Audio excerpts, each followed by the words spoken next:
मिरज पंचायत समितीवर भाजप महायुतीची सत्ता। सभापतीपदी राणी भोरे तर उपसभापतीपदी ललिता शेजूळ यांची बिनविरोध निवड। मिरज पंचायत समितीच्या सभापती व उपसभापती पदाच्या निवडणुकीत भारतीय जनता पक्ष आणि महायुतीने निर्विवाद वर्चस्व सिद्ध करत सत्ता कायम राखली। या निवडणुकीत महायुतीच्या वतीने भारतीय जनता पक्षाच्या सौ राणी भोरे यांची सभापतीपदी तर शिवसेनेच्या ललिताताई शेजूळ यांची उपसभापतीपदी बिनविरोध निवड करण्यात आली। या निवडीमुळे मिरज पंचायत समितीवर भाजप व महायुतीची सत्ता प्रस्थापित झाली असून याला आमदार डॉ. सुरेशभाऊ खाडे यांच्या नेतृत्वाचे मोठे यश मानले जात आहे। या निकालामुळे महाविकास आघाडीला राजकीय धक्का बसल्याची चर्चा राजकीय वर्तुळात सुरू आहे। नवनिर्वाचित सभापती सौ राणी भोरे आणि उपसभापती ललिताताई शेजूळ यांच्यावर सर्व स्तरातून अभिनंदनाचा वर्षाव होत असून कार्यकर्त्यांमध्ये उत्साहाचे वातावरण आहे। यावेळी उपस्थित पदाधिकारी व कार्यकर्त्यांनी दोन्ही नवनिर्वाचित पदाधिकाऱ्यांचे पुष्पगुच्छ देऊन स्वागत केले, तसेच पुढील कार्यकाळासाठी हार्दिक शुभेच्छा दिल्या।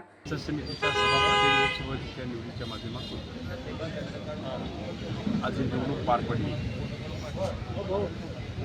आम्ही बहिष्कार टाकतोय, आम्ही काय म्हणतोय, काही कारण दाखवतील पण नाचता येणं अंगण वाकडं अशा पद्धतीचा हा विषय। काकांनी सांगितलं की आमच्या बापापर्यंत जाण्याची मदत त्यांनी केली। आम्ही म्हणत होतो संस्कार चांगले आहेत, संस्कृती चांगली आहे, पण ह्याचे संस्कार पण नाही, त्यांची संस्कृती बिघडली। आणि आता ह्या निवडणुकीमध्ये कोर्ट कचेऱ्या झाल्या, आजही सकाळी कोर्ट कचेऱ्या झाल्या आणि कोर्टाने आणि मंत्रालयातून पण आपल्याला सगळ्यांना क्लीन मिळाली, त्यांचे अर्ज फेटाळून लावले गेले।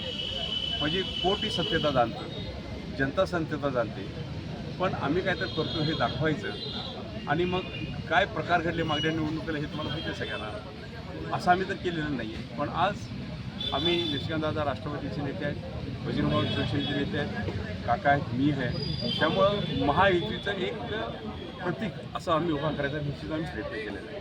जर वर महायुती असेल तर खाली महायुती नांदली पाहिजे, त्या पद्धतीने आपण करायला पाहिजे दृष्टिकोनातून सगळ्यांनी विचार केला आणि आज हा निकाल बिनविरोध पहिली असेल पंचायत समिती की ही बिनविरोध सभापती उपसभापती, यावरून विरोधकांनी समजून द्यायला पाहिजे की आता परिस्थिती काय झाली। काकानं सांगितल्या पद्धतीनं निश्चितच आम्ही आमची बाउंड्री किंवा आमचं काही सोडून आम्ही जायचा प्रयत्न कधीच केला नाही, पण तुम्ही जर सोडून चालला तर आम्ही त्या मार्गानंच आम्ही पण जाऊ हे आम्हाला सांगायचं। आणि आज ह्या सभापती उपसभापती निवडीच्या माध्यमातून ज्या सदस्यांनी सगळ्या सदस्यांनी राष्ट्रवादी शिवसेना आणि आपल्या भाजप सदस्यांनी जे सहकार्य केलं त्याबद्दल आम्ही धन्यवाद देतो। सभापती उपसभापती दोन्हीही महिला आहेत, त्यांनाही आमच्या वतीने सगळ्या शुभेच्छा देतो।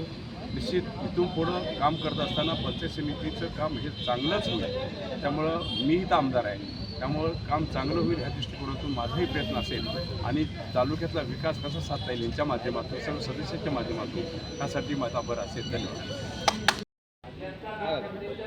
मिरज पंचायत समितीच्या सभापती आणि उपसभापतीच्या निवडीनिमित्त या ठिकाणी आपण सगळे पत्रकारांच्या समोर हा सगळा विषय मांडण्याची प्रक्रिया सुरू झाली।